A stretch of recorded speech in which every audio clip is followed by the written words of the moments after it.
अस्सलाम वालेकुम एवरीवन। बात करते हैं यहाँ पर मार्केट को लेकर के मार्केट की क्या अपडेट है। सो गाइज आज 6 नवंबर है और मार्केट स्टिल अभी भी बेरिश है और मार्केट के ऊपर अच्छा खासा सेलिंग प्रेशर है। अगर आप बात करो 2024 नवंबर के महीने की, तो नवंबर के स्टार्ट में मार्केट अच्छा परफॉर्म करना स्टार्ट कर चुकी थी। सिर्फ नवंबर में नहीं, अक्टूबर में भी हमें पंप देखने को मिला और फिर उसके बाद नवंबर में तो मार्केट ने कमाल कर दिया था। बहुत सारे आर्ट्स का 200%, 300%, 400%, 500% तक पंप कर गए थे। लेकिन इस बार क्या हुआ है, नवंबर तो हमें यहाँ पर फिर से बेरिश देखने को मिल रहा है। अक्टूबर का तो हाल बहुत बुरा रहा था। क्या नवंबर भी ऐसा ही रहने वाला है? टाइम हमारे पास कुछ भी नहीं रहा और साल के यही 1-2 महीने होते हैं जिसमें मार्केट जो है बहुत अच्छे लेवल के ऊपर पंप करती है। लेकिन इस बार तो ऐसा कुछ भी नहीं देखने को मिल रहा और वैसे भी 4 साल पूरे हो चुके हैं साइकिल के, जो कि हम एक्सपेक्ट कर रहे थे कि बुल रन आएगा, आर्ट सीजन आएगा। किधर रह गए ये सब कुछ? इसके ऊपर हम काफ़ी डिटेल में बात करते हैं। तो आपको पता है 2 दिन पहले बीटीसी ने क्या किया, $99,000 पे आ चुका था और 2 वीक में बीटीसी ने बहुत बुरे तरीके से हमें डंप दिखाया और आर्ट्स गन का तो सिलसिला आप सबके सामने है क्या चलता आ रहा है पिछले दिसंबर 2024 से। सो अगर आप अभी देखो बीटीसी का जो सिनेरियो है, बीटीसी इस टाइम ट्रेड हो रहा है $1,03,200 के ऊपर। और बीटीसी अब क्या करेगा? क्या यहाँ से पंप करेगा या नीचे की तरफ आएगा? ये तो चार्ट पे जाके देखते हैं। कुछ आर्ट्स कॉइन ऐसे हैं जो अच्छे परफॉर्म कर रहे हैं, जैसे कि आईसीपी तकरीबन $6 के पास ट्रेड हो रहा है और आज से तकरीबन 1.5 हफ्ता पहले ये $2 60-70 सेंट के पास ट्रेड हो रहा था। तो उस वक़्त मैंने आपको बोला था कि अगर आपके पास एक्स्ट्रा फंड है तो ले लो, क्योंकि ये भी आने वाले दिनों में हमें पंप करता हुआ नज़र आएगा। और इसमें अब पंप क्यों आ रहा है? एक तो पहली रीज़न ये है कि रोटेशन हो रही है। इस टाइम जो कॉइन्स आपको पंप करते हुए नज़र आ रहे हैं ना, कुछ कॉइन से पैसा निकल रहा और इन कॉइन्स में जा रहा है, रोटेशन हो रही है। और कुछ ऐसे कॉइन्स हैं जिनकी पर्सनल डेवलपमेंट हो रही है, जैसा कि ये है आईसीपी। इसका जो वर्जन है कोई अपग्रेड हुआ है जिसकी वजह से आईसीपी का कॉइन हमें पंप करता हुआ नज़र आ रहा है। आयरो की बात करें तो आयरो के बारे में मैंने आपको पहले भी बताया था कि कुछ नई कैटेगरीज मार्केट में आई है, तो वो इसका डेक्स यूज़ कर रहे हैं। तो ज़ाहिर बात है जब डेक्स यूज़ होता है तो क्या होता है, तो फिर उसकी फ़ीस चार्ज हो रही होती है।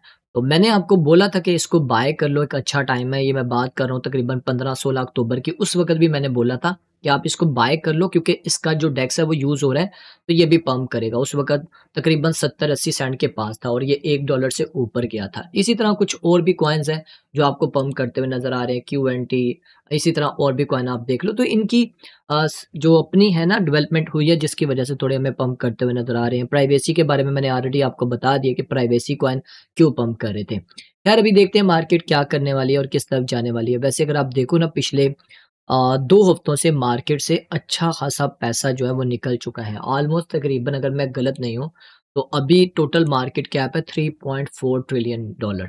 और कहाँ पर था ये? $4.27 ट्रिलियन आज से 3 हफ्ते पहले की बात है, तकरीबन 7-8 अक्टूबर को 4.27 ट्रिलियन और कहाँ पर ये 3.22 ट्रिलियन, यानी कि $1 ट्रिलियन यहाँ से निकल चुका है। $1 ट्रिलियन, ये छोटी अमाउंट नहीं होती है। और सिर्फ ऑल मार्केट कैप से नहीं, अगर आप देखो यहाँ पर आर्ट्स कॉइन का मार्केट कैप भी बहुत ज़्यादा डाउन हुआ है। ये देखो कहाँ तक गया इसका, तकरीबन $600 बिलियन के पास गया है। कहाँ से? 900 बिलियन से, मतलब तकरीबन $300 बिलियन से ज़्यादा पैसा यहाँ से भी निकला था और अभी $645 के ऊपर, $645 बिलियन के ऊपर आर्ट्स कॉइन की मार्केट जो है वो सर्वाइव कर रही है। तो जब पैसा ही नहीं होगा मार्केट में तो कैसे मार्केट में पंप आएगा ना? तो पैसा भी तो आना ज़रूरी है। रोटेशन की बेस पे तो मार्केट नहीं पंप करती। एक कॉइन पंप होगा, वो जब पंप होने के बाद उससे पैसा निकलेगा तो दूसरे में जाएगा। सो इस टाइम यही सिनेरियो हो रहा है, एक कॉइन से निकल रहा है, दूसरे में जा रहा है। ठीक है? तो चलो इसको देखते हैं आगे डिटेल में। और कल आपको पता है कि कल कुछ न्यूज़ेस भी थी। हमारे पास ADP non farm employment change का डाटा आना था जो कि 42 के आया है, डॉलर की फेवर में आया है। और वैसे देखा जाए तो ये क्रिप्टो की भी फेवर में है क्योंकि ये जो डाटा ना ये पॉजिटिव ही आना अच्छा था। और आईएसएम सर्विस पीएमआई का डाटा भी हमें 52.4% यहाँ पर देखने को मिला। और कल जो ट्रम्प की स्पीक हुई है वो भी बहुत मायने रखती है, उसके ऊपर भी हम आगे जाके बात करते हैं। फंडामेंटल्स की तरफ पहले आ जाते हैं, फिर उसके बाद हम टेक्निकल चीज़ों को भी देखते हैं। तो कल देखते हैं क्या कुछ हुआ है, उसको थोड़ा डिस्कस कर लेते हैं। तो कल भाई ट्रम्प ने अपनी स्पीच में क्या बोला? पहले तो आके वो थोड़ा सा डांस टूंस कर रहा था। पहले तो आया, ये लेट आया, और उसके बाद जब आया तो उसके बाद उसने फिर अपनी पार्टी के लोगों को बताया ये वो मतलब क्रिटिसाइज़ कर रहा था दूसरी पार्टी को। उसके बाद जब ट्रम्प ने यहाँ पर स्टार्ट की फेड को लेकर बात की तो उसने बोला कि जो फेड का जो चेयरमैन है, ठीक है? उसको बोला निनकॉम्पोप इसको बोलते हैं बेवकूफ़, नादान है। ट्रम्प ने ये जो फेड की जो पॉलिसी है ना, उसके जो डिसीजन था उसके ऊपर उसने नाराज़गी फ़ील करवाई। उसने बोला ये इंटरेस्ट रेट तो जितना उसको कम करना चाहिए था उसने उतना नहीं किया। डॉलर की जो उसने पॉलिसी बनाई हुई है उसके ऊपर उसने काफ़ी ज़्यादा उसको तनकीद किया। उसने कहा इसका जल्दी जो है वो टाइम आने वाला है। वो आपको भी पता है कि ये अप्रैल मई में इसकी छुट्टी होने वाली है 2026 में। उसके बाद इसने बोला है कि डॉलर के ऊपर काफ़ी ज़्यादा प्रेशर था और क्रिप्टो की वजह से जो है अब डॉलर के ऊपर प्रेशर जो है हमें कम होता हुआ नज़र आ रहा है। और इसके अलावा इसने एक बड़ी स्टेटमेंट ये भी दी जो कि पहले भी दे चुका है कि हम अमेरिका को बिटकॉइन का सुपर पावर बना रहे हैं और crypto capital of the world होगा अमेरिका। तो ये कुछ स्टेटमेंट छोटी नहीं है, ये काफ़ी बड़ी स्टेटमेंट है और इसके ऊपर ये बाकायदा काम भी कर रहे हैं। और अभी आप देखो कुछ टाइम पहले यहाँ पर जो क्रिप्टो के क्या कहते हैं इसको डेविड है, उन्होंने बोला है कि अभी हम इसके ऊपर काम कर रहे हैं। कुछ जो आपको याद है पिछले 2025 के जुलाई के महीने में इन्होंने एक क्रिप्टो का बिल पास किया था जिसमें रेगुलेशंस को लेकर बात हो रही थी। तो अभी दोबारा से क्रिप्टो मार्केट का जो स्ट्रक्चर का बिल है ना, उसका जो रेगुलेटरी का फ्रेमवर्क है उसके ऊपर दोबारा से बात इन्होंने स्टार्ट कर दिया। क्योंकि अभी गवर्नमेंट की शटडाउन है जिसकी वजह से सारे ऑपरेशंस रुके पड़े हैं, लेकिन ऑफिशियली जो रेगुलेशन का स्ट्रक्चर है ना, वो फाइनलाइज़ होने जा रहा है। और ये 2026 के स्टार्ट में भी हो सकता है और 2025 के लास्ट पे भी हो सकता है। तो ये एक मार्केट के लिए काफ़ी बड़ी अचीवमेंट होगी आने वाले वक़्त में। अब बात करते हैं मार्केट टेक्निकली तौर के ऊपर किस तरह मूव कर रही है, लेकिन उससे पहले अगर सेंटिमेंट्स की बात करो तो इस टाइम फ़ियर एंड ग्रीड का जो इंडेक्स का चार्ट है वो 27 के पास है। और बिटकॉइन की बात करूँ तो बिटकॉइन जो है वीकली चार्ट के ऊपर जो हम काफ़ी टाइम से एक्सपेक्ट कर रहे थे कि ये इस लेवल को लाज़मी टेस्ट करेगा। मैंने कई चार्ट आपके साथ शेयर किए थे। पहला ये चार्ट, इस चार्ट को भी देखो तो इसके ऊपर भी एक क्लियर साइन था। मैंने आपको बोला था कि बीटीसी नीचे आएगा और इस लेवल से लिक्विडिटी लाज़मी लेगा। और इसने देखो जिस तरह यहाँ पर लिक्विडिटी ली, यहाँ से लिक्विडिटी ली, ठीक है? उसके बाद देखो बीटीसी कैसा मूव हुआ और ये हिस्ट्री दोबारा रिपीट हो रही है। और यहाँ पर मैंने आपको ऑलरेडी बताया कि जब इसने 2024 मार्च में डंप लेना स्टार्ट किया था तो 33% ये गिरा था। उसके बाद जब ये 2024 दिसंबर से डंप हुआ था उस वक़्त भी 33% डंप हुआ था। तो अभी अगर आप देखो तो ऑलमोस्ट तकरीबन 22% के करीब इसने यहाँ पर आप देख सकते हो ये डंप किया है 22% के करीब। तो आई होप सो जितना होना था वो हो चुका है। अब बीटीसी यहाँ से अपसाइड की तरफ मूव करेगा, लाज़मी करेगा क्योंकि यहाँ पर अगर आप चीज़ों को देखो तो जो चीज़ें हमें बता रही हैं उस हिसाब से तो बीटीसी को ऊपर की तरफ जाना चाहिए। ये सारे वही चार्ट हैं जो आपके साथ मैं कई हफ्ते पहले से शेयर करता आ रहा हूँ। आप मेरी प्रीवियस वीडियो देखोगे ना तो आपको ये सारे चार्ट मिलेंगे। मैं आपको बताता आ रहा था कि मैं इस लेवल को टेस्ट होता हुआ देख रहा हूँ। आज नहीं तो कल ये टेस्ट होना ही है और इसको टेस्ट करने बीटीसी आएगा। ये सारे चार्ट देखो, ये सारे एडवांस के चार्ट हैं जो मैं आपके साथ बहुत टाइम पहले के शेयर कर चुका हूँ।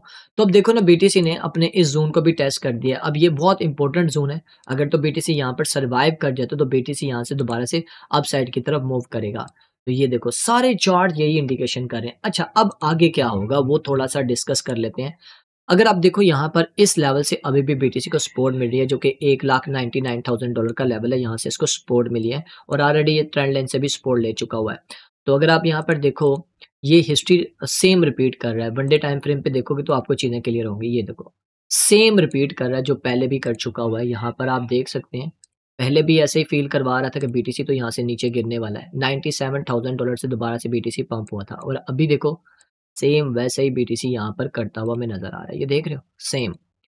पहले भी यहाँ पर ये इस लेवल से तकरीबन $1,03,000 से इसको जो है सपोर्ट मिली। फिर उसके बाद ये 1 लाख फिर उसके बाद 97 अब यहाँ पर देखो 1,08,000 फिर उसके बाद 1,03,000 और अभी एक देखो 98,000 तो ये हिस्ट्री रिपीट होती हुई नज़र आ रही है। और आरएसए में भी ऐसा ही हुआ था उस वक़्त भी। उस वक़्त भी आरएसए में सेम ऐसा ही फ़ील करवा रही थी मार्केट के यार मार्केट तो मज़ीद नीचे गिरने वाली है, लेकिन हुआ क्या उल्ट मार्केट तो पंप कर गई। अभी भी सेम ये देख लो यहाँ पर भी सेम वही सिनेरियो है। तो सेम सिनेरियो को मद्देनज़र रखते हुए मैं यहाँ पर यही एक्सपेक्ट कर नो डाउट यहाँ पर अगर आप 4 घंटे या वन डे पे भी देखो तो यहाँ पर हमें एक हेड एंड शोल्डर की तरह पैटर्न देखने को मिल रहा है। ये वाला जो मैं आपको दिखाना चाहूँगा। ये एक पैटर्न भी बना हुआ है हेड एंड शोल्डर की तरह। वन डे पे ज़्यादा क्लियर हो रहा है, वन डे पे देख लो आप ताकि आपको आइडिया हो जाए। तो ज़रूरी नहीं होता कि अगर उसने पैटर्न बनाया तो वो 100% प्ले ही होगा, ठीक है? यहाँ पर आप देख सकते हो ये इसने एक हेड एंड शोल्डर पैटर्न बनाया, ठीक है? तो ऑलरेडी ये तकरीबन काफ़ी हद तक प्ले हो चुका हुआ है। देख रहे हो काफ़ी हद तक प्ले हो चुका है। जब इसने 1,06,000 $7,000 के लेवल को ब्रेक किया था तभी ये प्ले हो गया था। अब ये काफ़ी नीचे आ चुका है और काफ़ी हद तक इसने लिक्विडिटी भी यहाँ पर स्वीप कर ली है और ज़्यादातर चांसेस है बीटीसी ऊपर का ये जो फिर वैल्यू गैप और ये जो ऑर्डर ब्लॉक है इसको जाके लाज़मी टेस्ट करेगा। तो इसके ऊपर आपकी लाज़मी नज़र होनी चाहिए और मैं अभी भी एक्सपेक्ट कर रहा हूँ कि बीटीसी अपसाइड की तरफ जाएगा क्योंकि ऊपर की तरफ काफ़ी लिक्विडिटी है। अगर बीटीसी को नीचे आना ही है तो फिर 1,02,000 तकरीबन ये 600 का लेवल है, ये ब्रेक करना होगा। अगर ये ब्रेक करता है तो फिर उसके बाद ये लिक्विडिटी ले सकता है जो कि बनती है 1,01,300 और फिर जब ये लेवल ब्रेक होगा तो फिर इससे नीचे जाएगा लिक्विडिटी लेने। अदरवाइज़ अगर ऊपर की तरफ जाना है तो कल भी मैंने आपके साथ लेवल शेयर किए थे तो बीटीसी को ये लेवल ब्रेक करने होंगे। अब ये इम्पोर्टेंट लेवल था $1,04,000 का। ये अगर लेवल ब्रेक होता तो बीटीसी ऊपर जाना था। यहाँ पर आप देखो वीकली चार्ट पे देखोगे तो आपको क्लियर होगा कि बीटीसी ने सॉरी यहाँ पर मैं आपको दिखाता हूँ। कल मैं यहाँ पर देख रहा था हाँ, 1 घंटे के टाइम फ्रेम पे यहाँ पर आप देखो, बीटीसी इस लेवल से रिजेक्ट हो गया। कल मैं बताने ही वाला था आपको जब ये स्पीच हो रही थी उस वक़्त बीटीसी इसी ज़ोन के पास था। तो देखो बीटीसी इसी ज़ोन से नीचे आ रहा है। बट ज़्यादातर चांसेस है कि बीटीसी यहाँ से पंप करेगा और इस लेवल को ब्रेक करके ऊपर की तरफ जाएगा और पहले तो ये इसके ऊपर जो लिक्विडिटी पड़ी हुई है इसको लेगा और लेवल टू लेवल बीटीसी को अप साइड पे जाना होगा। और क्योंकि रुकावटें बहुत ज़्यादा हैं और इन रुकावट को ब्रेक करने में बीटीसी को टाइम लगेगा। वैसे देखा जाए तो बीटीसी यहाँ पर है तो बेयरिश ट्रेंड में बेयरिश ट्रेंड यहाँ पर बना चुका है। लेकिन क्योंकि मार्केट के जो फंडामेंटल्स हैं, व्हील्स भी यहाँ पर जो बड़ी-बड़ी हैं वो यहाँ पर बिटकॉइन को बाय कर रही हैं और इंस्टीट्यूशंस भी अब यहाँ पर अपनी बाइंग प्लान कर रहे हैं।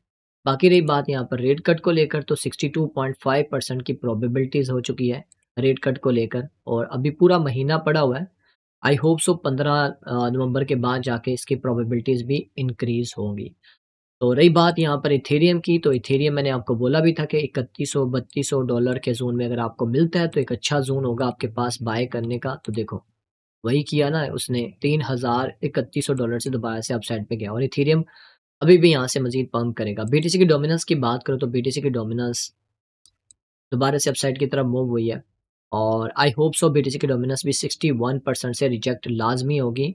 अगर बीटीसी स्टेबल भी हो जाता है ना यहाँ पर तो आर्ट्सकॉन फिर भी यहाँ पर हमें अच्छे लेवल के ऊपर परफॉर्म करते हुए नजर आएंगे। बाकी इंशाल्लाह रात की लाइव स्ट्रीम में मैं बाकी की चीज़ें आपके साथ शेयर करूंगा। तो मिलते हैं गाइज नेक्स्ट वीडियो में। अपना ख्याल रखें। Take care. अल्लाह हाफिज़।